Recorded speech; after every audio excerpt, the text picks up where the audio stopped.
But I wanted to share a story that illustrates how storytelling can really help us to connect with people.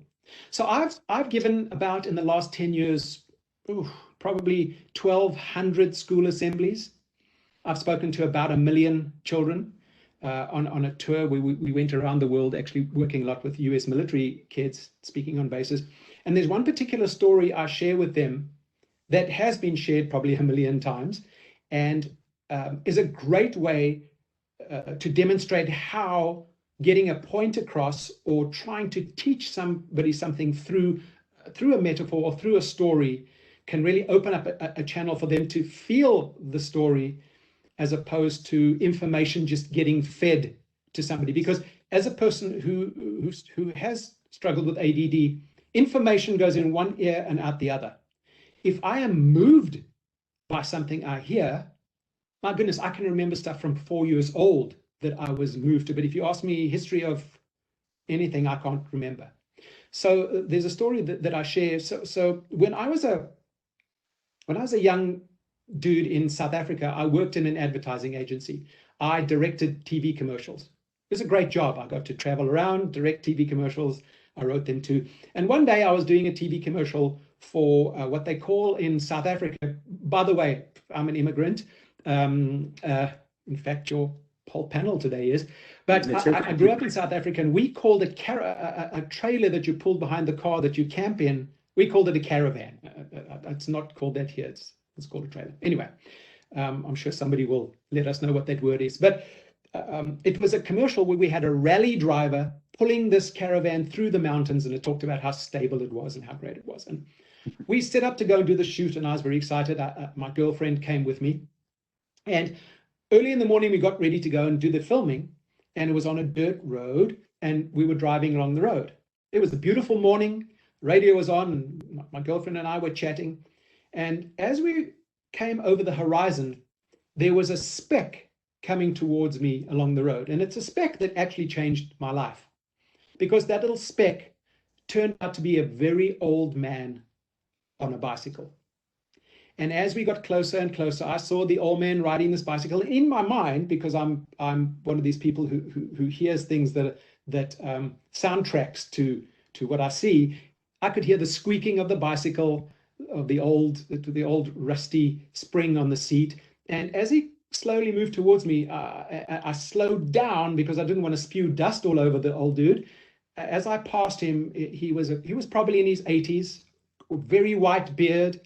He had a Basotho blanket over his shoulders, and he had this grass hat on, and he turned and he smiled, and he gave me the biggest, most beautiful, radiant smile, not a tooth in his mouth. It was fantastic. So I sort of pulled off, and we waved at each other, and he went on. And so I picked up, started speeding up, but then I saw a pickup truck coming towards me. It was coming really fast, and I don't know, my intuition said, uh-oh. And as we passed them, I noticed 3 teenagers. They were drinking beer. Now, I'm embarrassed to say that I knew that, because that was the brand that I drank, and I could see them drinking it. And they went past, and I looked at my rear view mirror, and I thought, oh no, this is not good, because they swung towards him. And they drove toward that man on the bicycle, and I was watching this all in the rearview mirror. And they got so close to him that I thought they'd actually hit him. So I closed my eyes, but I opened my eyes again, and I saw him wobble and then fall off the bicycle in a little ditch on the side of the road. So I thought, oh my goodness me, no.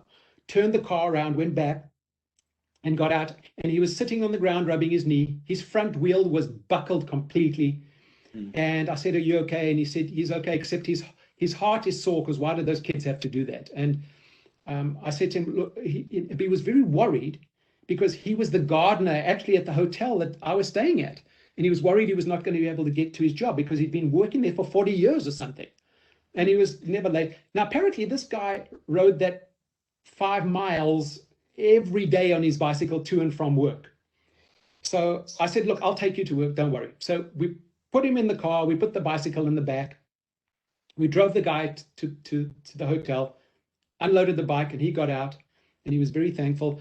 And he was just worried I was going to get to work the next day. So I had about $40 in my wallet. My girlfriend had a few more. So and it was rands in South Africa. And I took out the money. I said, hey, listen, here's some money. Fix your bicycle, okay? Because I know that this is your only transport. And he said, no, I can't take your money. I said, no, it's a gift. He said, no. I said, please, just take the money. I'm doing okay. I can get more money, all right? And he said, only if I pay you back. I said, oh, fine. He said, well, give me your number. So I tore a piece of paper off the grocery bag that was in the back of the car, and he wrote his address. I'm sorry, he wrote my address, which I gave him on there. And he said, okay, thank you very much. And we got in the car and drove away. And luckily there was ATMs, and I got more money and went about my business. And didn't think anything of it. We had a great time, forgot about the old man. And at the end of the month, here came an envelope with no return address, little grubby old envelope, and it had R1 in it, $1. And every month, that guy sent me $1. Now, it was about 50 that we gave him, so it was going to take him about 50 months to finish that all off. Well, after 14 months, we went back to do a second commercial. And I decided I was going to go find the guy and tell him, because he'd already sent me $14 over 14 months, and to tell him I really didn't need the money, and to not send it to me. And we did the sequel in exactly the same spot. So I went to the hotel to find the guy, and they told me, no, he'd retired about 6 or 8 months before. I said, oh, would you know where he lives? And the woman said, yeah, he lives in the village. Told me where his house was. And so I drove to the village. And I found the house, and it was a round mud building with thatched roof, plastic bags on the windows. And I knock on the door. And this old lady comes to the door. She's got a handkerchief tied around her head, like in the old days when people used to have a toothache. And I say, hello. And she says, hello. And she gives me a big smile, not a tooth in her mouth either. And I said, is this so-and-so's house? And she said, yes, this is his house. I said, well, can I see him? And she said, no, he died. He had died 4 months before. And that woman had continued sending the money because that's what they had committed to do, and that's what they had promised to do. And I said to her, ma'am, I'm doing very well. I don't need the money. Please keep the money. I'm going to be okay. That woman, she was dancing around. She was so happy. And I said goodbye to her, and she waved out the window, and we walked back. And I walked back down to the car. And as I turned and looked over my shoulder to wave, I saw his old bicycle leaning against the house, all rusty. And I realized that experience was integrity. Mm-hmm. That's how you explain the word integrity. And I have shared that story with millions of children over the years to be able to open their hearts, right, and have that empathy be part of their connection. Because when somebody is empathetic, obviously we can be way more open than if we are just hearing information without that empathetic connection.